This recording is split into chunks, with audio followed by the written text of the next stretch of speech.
Good morning. I hope everything is going well so far in your day.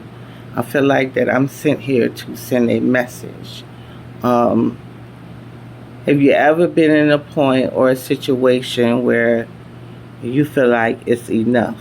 Enough of all of the mess and crap that you've done and did and ain't good enough. So I'm saying that to say, I was my first marriage. He was the provider. I had 4 kids, and it wasn't a healthy situation, put it that way. So I asked God, I said, I can't do this anymore. Tell me what to do. He told me to go 4 hours 95 north. I told my kids to take the things that you feel like you couldn't be replaced. Don't worry about clothes. We're going to get all that stuff again.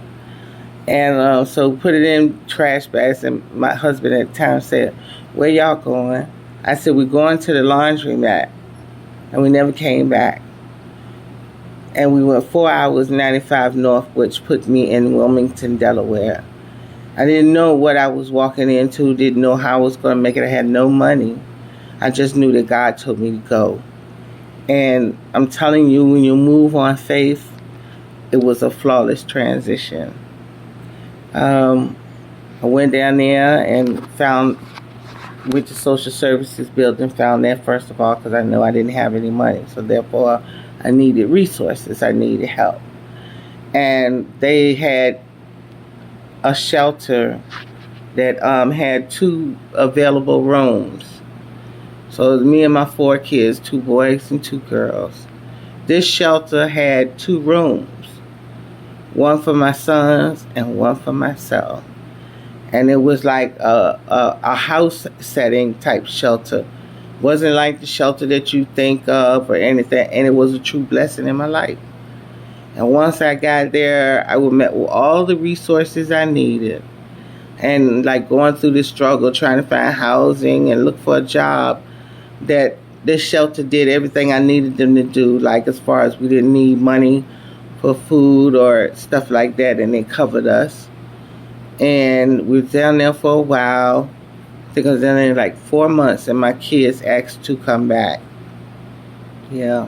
So I brought them back to home where I live now. But they wanted to come back. So I dropped them off and I came back to Wilmington, Delaware. It was hard, and I felt like my kids would never leave my side. But at that time, I could not go back into an abusive marriage. At that time, I had to take care of myself because if I'm no good to myself, then I'm no good. So I started applying for jobs and stuff and went down there. I never pondered, I never lacked anything. And my first job was at Beneficial Bank in Wilmington, Delaware. The car I took from where I was to where I got to, the mechanic said he don't know how I did it. The belt had came off the car.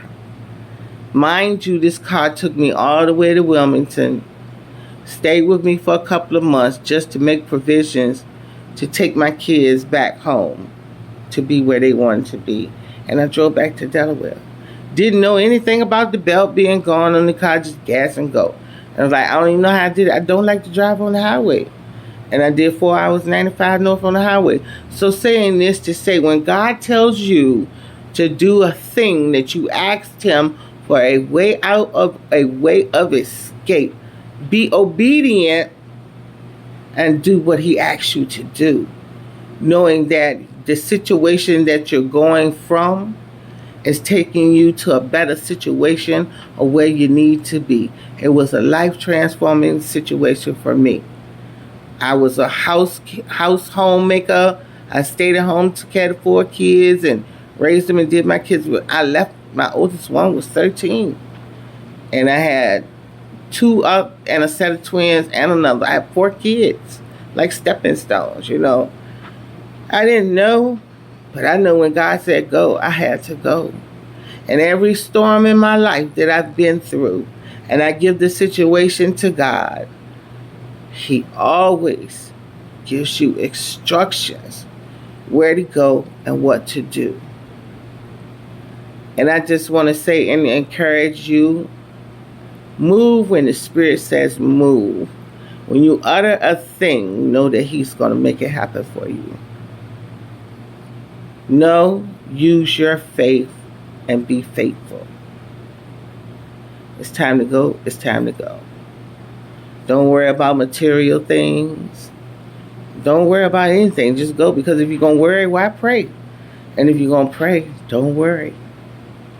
So that's my situation for today. That I don't know why I went so far back, but I wanted to let you know. Move when the Spirit says move. Do what the Spirit says do. After all, being faithful is one of the best servants of the Lord. You understand? When He tells you to do it, do it. Don't doubt it. Don't question it. Just go. I promise you, He's going to meet you there. That's my talk for today. I hope this helps someone, encourage someone to listen. And don't tell the world, because they'll think you're crazy. God loves you, and so do I. Enjoy your day.